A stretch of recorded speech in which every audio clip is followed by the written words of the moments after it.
a U.S. carrier strike group arrived in the eastern Mediterranean Sea, led by the most expensive vessel, the aircraft carrier Gerald Ford, as well as the cruiser Normandy and 3 destroyers, Thomas Hudner, Remage, and McFall.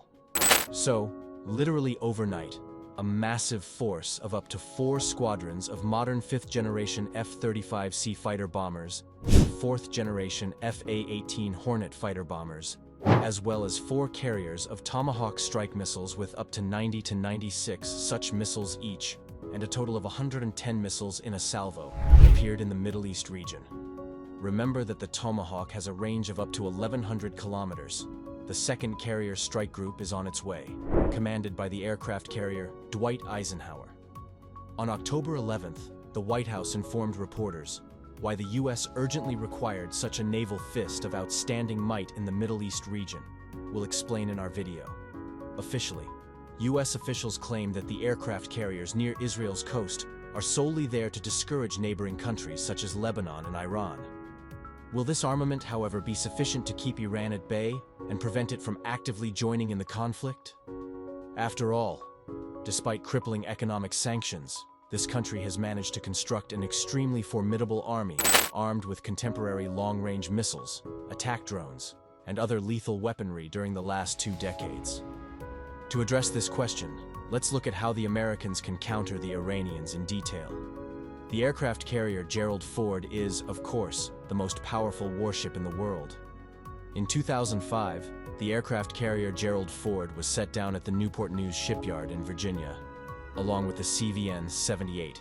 The Pentagon spent $12.8 billion on its development.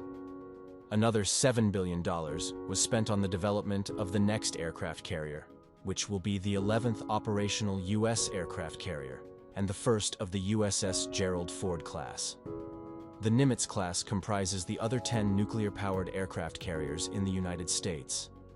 The aircraft carrier Gerald Ford was launched in October 2013 and joined the U.S. Second Fleet in the North Atlantic in 2017, following the retired Enterprise CVN-65. The Gerald Ford aircraft carrier is 337 meters long and 78 meters wide. The height above the waterline is more than that of a 10-story building. The entire displacement of the ship is 12,000 tons, but big and heavy doesn't imply sluggish.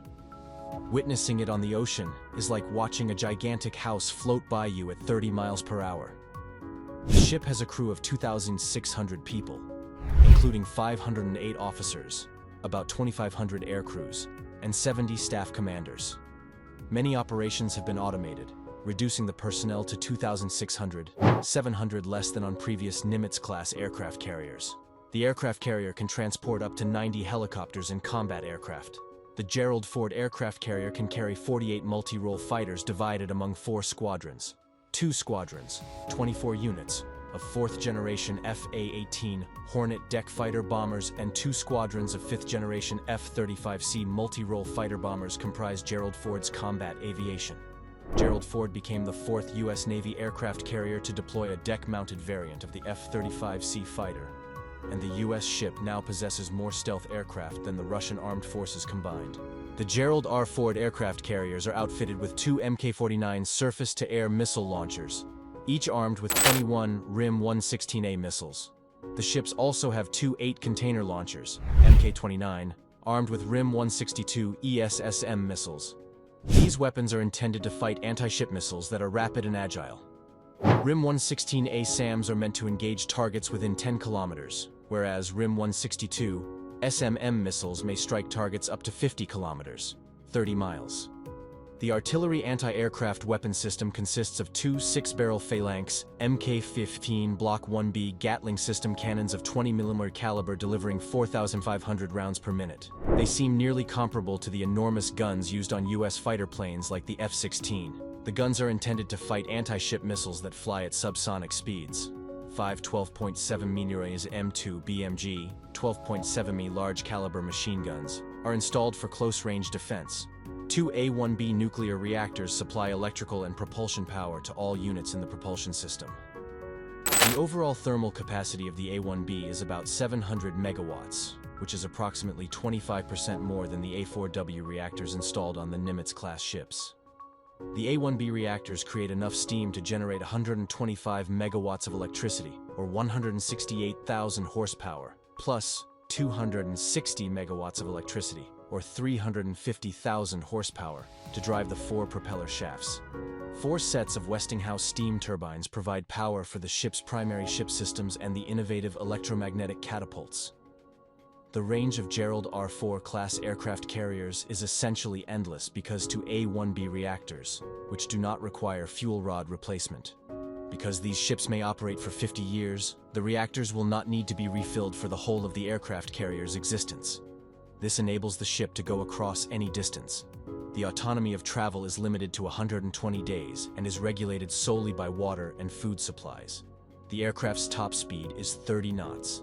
Carrier Gerald Ford installed fundamentally new catapults, EMALs, that operate on an electromagnetic rather than a steam concept. When the plane lifts off, there will be no magnificent clouds of steam. Furthermore, Nimitz had 4 steam catapults, and Gerald R. Ford had 3 electromagnetic ones, but Gerald R. Ford delivers 160, and if necessary, 220 airplane sorties every day. That's about twice the number of Nimitz-class aircraft carriers.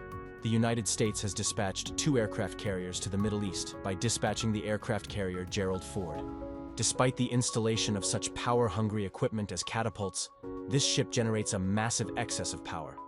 According to the U.S. Naval Forces leadership, only half of the power-generating capacity is now used by the systems, with the other half accessible for future advancements. What exactly are these technologies? Lasers are the most important. Their requirement for a $13 billion aircraft carrier is not only delayed, it is past due. New Chinese anti-ship missiles, some of which can operate at hypersonic speeds exceeding Mach 5, threaten to render the Gerald Ford and other American ships obsolete. Just like Japan employed new technology to strike squadrons during WWE, these new missiles are capable of destroying the most modern ships now plying the waters. A single precise hypersonic shot might decide the destiny of the world's most powerful ship. The Pentagon is counting on lasers to prevent this from happening and the aircraft carrier from suffering the same fate as the battleships of World War II. The US Navy thinks that no matter how quick or powerful anti-ship missiles evolve, its futuristic lasers will be able to burn them out of the sky for less than the cost of a cup of coffee. An aircraft carrier strike group has adequate equipment to intercept dozens of oncoming missiles from up to 320 kilometers.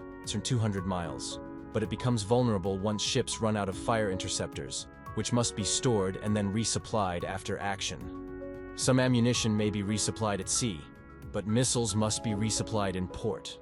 The Pentagon refers to this as the magazine depth problem, which adversaries might exploit in large-scale strikes. Lasers eliminate this issue once and for all. According to experts, stopping a volley of cruise missiles or hypersonic weapons moving at Mach 5 or faster requires a laser with at least 300 kilowatts of power. It looks like a weapon is on its way. The Navy intends to begin testing a 300 kilowatt weapon as early as next year, dubbed HELCAP, High Energy Laser Countermeasures Program, ASM, Anti-Ship Cruise Missile. But all of that is in the future. Meanwhile, the aircraft carrier strike group commanded by the aircraft carrier Gerald Ford showcased the steel American powers in the Middle East and clearly demonstrated to Iran what would happen if it attempted to attack Israel. We sincerely hope that the United States can utilize Gerald Ford to derail this conflict and keep it from developing into World War I. And with that, we conclude our video. Thank you for taking the time to watch. Please give us a thumbs up if you appreciated the video. Remember to subscribe to the channel, press the notification bell, and leave a message in the comments. We'll see you later.